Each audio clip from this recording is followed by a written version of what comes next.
morning, CFHS. I'm Levent. And I'm Andrew. And why, yes, a very good morning indeed, Levent. As such, we give the present to announce the news. Presents? Not presents, but gift cards. Sources of Strength is giving out kindness tickets where you can win gift cards. Can I win it by doing nice things to people? You hit the nail on the head. That's exactly how you get tickets. Well, I would assume that. Why would they give you kindness tickets for being mean?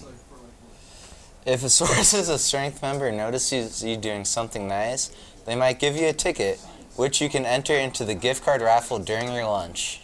Awesome. I'll start treating you as a friend. Oh, that's kind of awkward.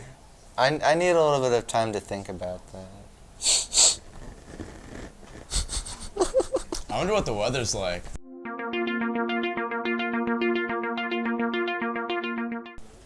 That was awkward, but I guess I have to do the weather. Well, I have to decide whether or not I do the weather. Get it? I don't get it. Please just explain it to me in great detail. I don't have time for this. I couldn't pause my online game to be here, so we're wasting so much time. Rude. But then again, that will be all we all have to do in the rainy day. The weather will have a low of 29 and a high of 58, with quite the thunderstorm to boot. Going into a long weekend, we have less clouds up in the sky, but less warmth.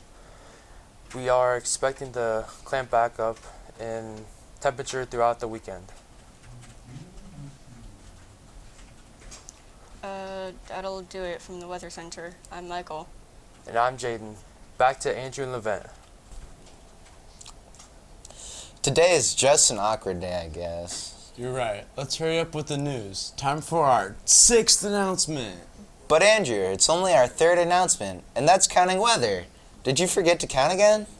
No, Levent.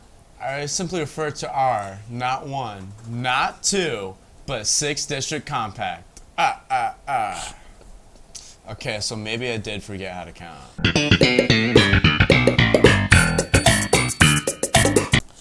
That's okay. Good call on the 6th District Compact. Through 6th District Compact, applications due February 24th. If you are interested in joining a career program next year, you must have your application turned in by next Friday, the 24th.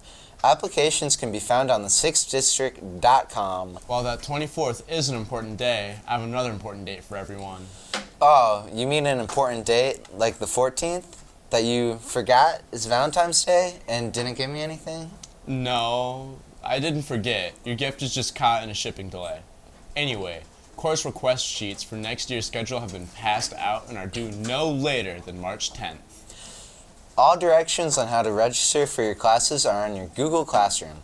If you need help figuring out the process, see your guidance counselor. If you need help choosing a class, maybe you should consider Intro into Exceptionalities. But as the great LeVar Burton said, you don't have to take my word for it. Our TNN correspondent, Julia McDonald, sat down with some members of the class and asked them about their experience in class. So why should students sign up for Intro to Exceptionalities? It gives you the opportunity to be more inclusive and spend your school day with students you wouldn't normally get to. Because it gives us the opportunity to work with our classmates who we don't get to work with frequently at all. I definitely think people should sign up for this class because not only are you helping people, but you're also meeting new friends. So what are some things you've learned in this class that you feel are special or important? Some things that were important are we've learned how to communicate with our classmates, whether it be verbally, through actions, and just how to understand how they're feeling to work with them. We did the Special Olympics and we hosted one at our own school, Falls, and it was really nice to see all the supportive students and everyone being included as one. What have been a couple experiences that you've had in this class that you'll remember? Some experiences, whether it be our unified sports team or going shopping or just eating food with them, is seeing the looks on their faces, because you can tell they don't get to interact with everyone as much as other of us might get to. So it's always fun seeing that. Probably during our first game at Ken Roosevelt when John lifted the ball really high so the other team couldn't reach it. It was just really funny. Thank you, Julia and class members. It sounds like a great class and great experiences. Don't delay in getting those request sheets in. It would stink to not get all the classes you want to take. You know what else stinks? This episode? No, I thought we were doing great. I was gonna say missing out on taking video announcements. I guess that would stink. Anyway, what doesn't stink is the next installment of Michaela and Layla's Black History Celebration segment. Let's learn more about important figures in the realm of Black history from Layla and Michaela. Welcome back to the Black History Month segment with Black Student Alliance. Today we will be taking another look at lesser-known Black scientists and civil rights leaders. Dr. Alexa Kennedy is the first Black woman to become a neurosurgeon in the U.S. Born in Michigan in 1950, she attended public, predominantly white schools and went on to get her medical degree from the University of Michigan. Kennedy has spoken out about the inequalities she has faced along the path of her career, but persevered nonetheless. She is highly revered in her field for patient-first care, and her research led to treatment for hydrocephalus. Ruby Bridges was the first Black child to ever integrate into an all-white school. She faced a lot of racism and discrimination. Although at her young age, she never backed down, even when they called her slurs. She later in life became an advocate for Black children. Dr. Betty Harris is a Black research chemist who made a life-saving invention. Born in Louisiana in 1940, Harris attained a bachelor's and master's degree and pursued a career in Los Alamos Research Laboratories in New Mexico. After attaining her PhD and being considered as an expert in explosive chemistry, she developed a spot test to identify explosives in a field. Ella Josephine Baker was a Black civil rights and a human rights activist. She was a largely behind-the-scenes organizer whose career spanned more than 5 decades. In New York City and the South, she worked alongside some of the most noted civil rights leaders of the 20th century, including W.E.B. Six. She is often known as the mother of the civil rights movement.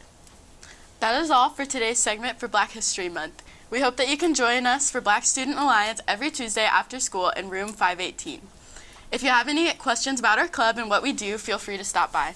Happy Black History Month! Thank you, Layla and Michaela. They will be back next Friday with another story of important figures in Black history. Okay, I think it's a good time to end the show. I'm afraid of another 20-minute show happening. Let's get out of here. From all of us at TNN, have a great long weekend, CFHS. Well, I would assume that's why. This is so fast. It doesn't stop. It was like too fast and then not fast enough. Yes, not out. Where?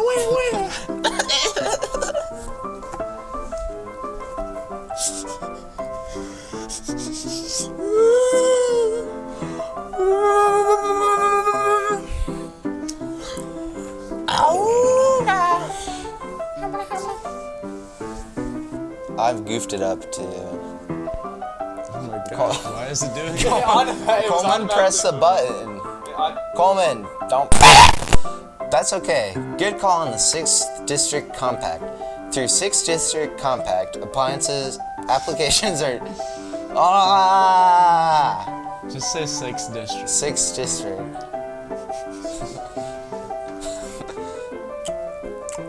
You should do this one.